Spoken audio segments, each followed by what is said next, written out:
Hypocrites, within their twisted minds, speak in a way that would cause apprehensions so as to deprive the Muslims of their will to struggle.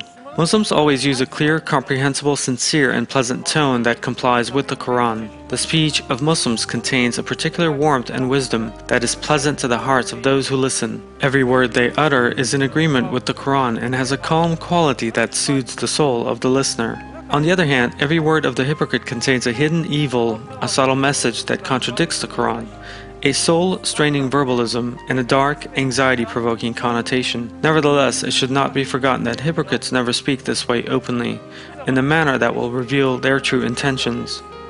In most of their talks, hypocrites mention the name of God, the verses of the Quran, appearing as if they are giving a religious speech. However, they also include statements in every sentence that might arouse doubt in those with weaker faith, and can cause confusion, anxiety, or distress in people. Hypocrites make it seem as if they are doing a good thing or giving advice, yet their actual intention is to cause sedition among the Muslim community. For example, with their small brains, they criticize the messenger covertly or blatantly in their own ways, and try to give the impression that they are doing so for the betterment of Muslims.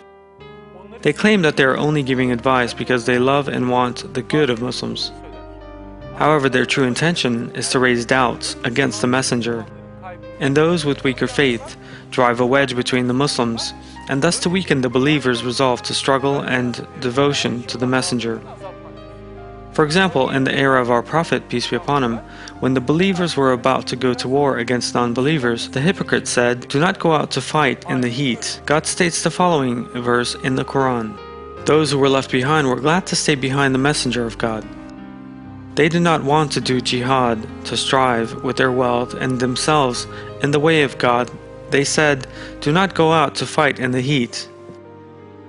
Say, the fire of hell is much hotter if they only understood.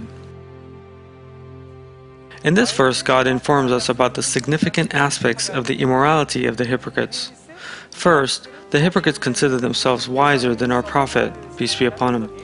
May God forbid the thought, and criticize our Prophet, peace be upon him, with their feeble minds. Secondly, under no circumstance are they willing to strive in the way of God. Thirdly, so as not to appear like they are avoiding struggle, they offer irrational and foolish excuses.